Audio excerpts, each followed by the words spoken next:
Hi, I'm Madison Jacob, and I'm currently an ACE Media Studies student, and I'm here to give you an inside look to the process of creating my magazine for my foundation portfolio. So, I'm just going to discuss everything I went through when coming up with this idea and putting this magazine together. So, I worked on this with two partners, Olivia and Haley, and we were back and forth between either doing a like a teen lifestyle magazine or a food magazine, and we were debating those two for the longest time when finally we decided to do the teen lifestyle magazine, and I couldn't be happier. So I am the proud individual who came up with the theme. Well, not the theme. I came up with the title of the magazine, Relatable, because our magazine has the purpose of relating to the teens, which is our target audience. We want this to be a foundation for teens to go to when they have an issue that they may find a solution for in the magazine. If they're bored and they want something to do, we have a lot of fun activities. We have a lot of do it yourself aspects in it for individuals to do it if they're feeling crafty.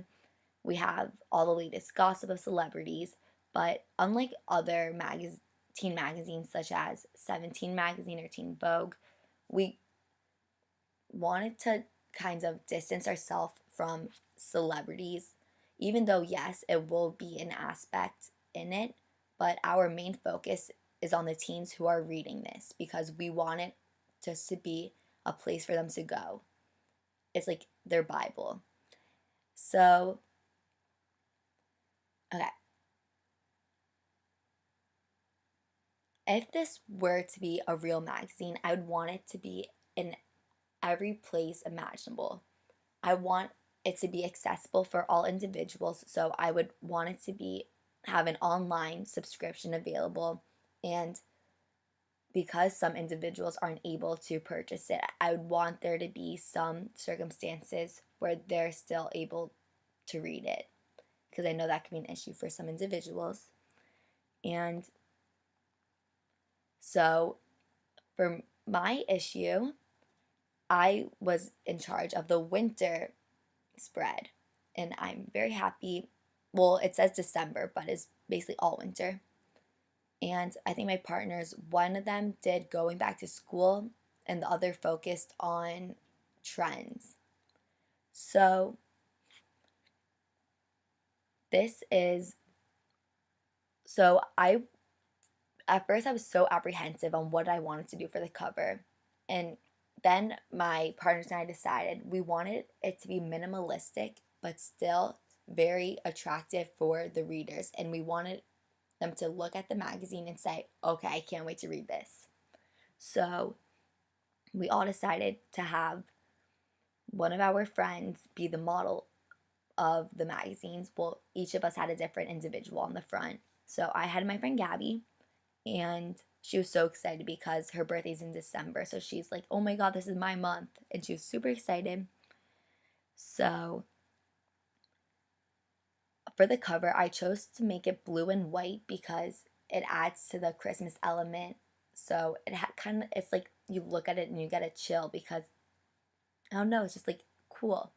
And Gabby's wearing warm clothing, so you also get that aspect. And I didn't want any other colors besides like the cool tone colors because that's really what I wanted for the cover page. Okay, so here are the table of contents. And on this page, at first I wanted to do like the contents on both pages, but then I decided that I took this one picture of Gabby and I thought it was too fun not to put on.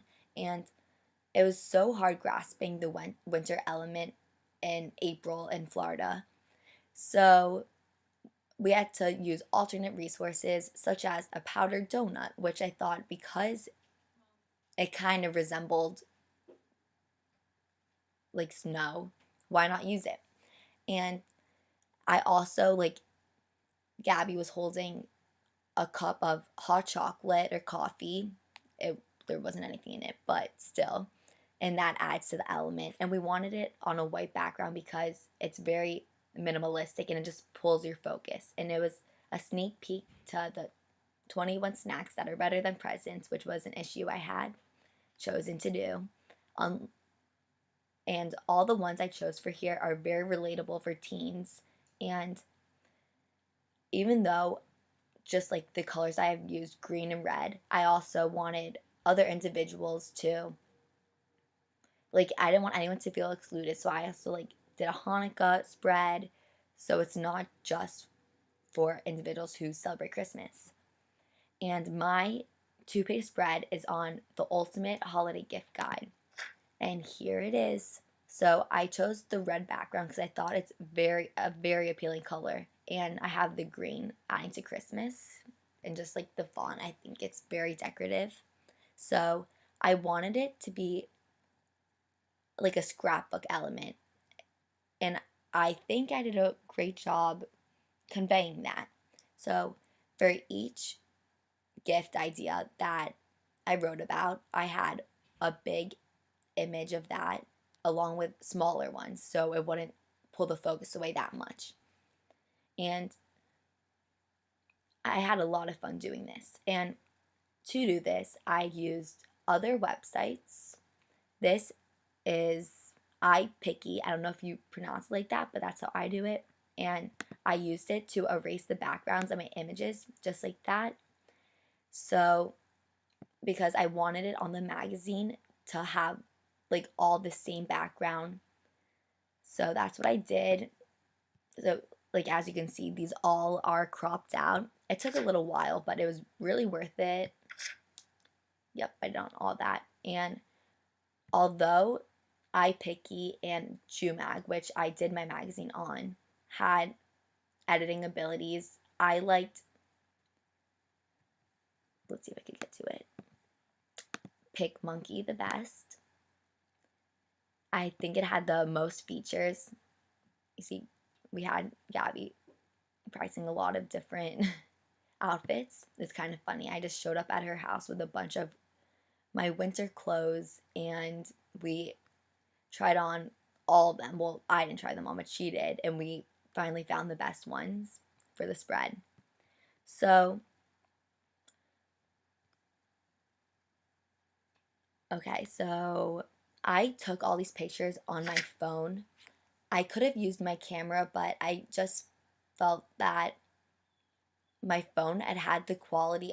I felt like I can control it more. And I was so concerned at this at first. I was so overwhelmed that I had no clue that I would be able to produce something like this. But it's worth it. So I think I've learned a lot through this process. I now feel as though I'm more technological savvy.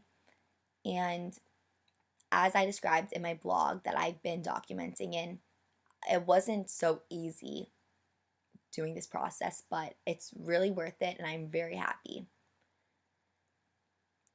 So, I don't know.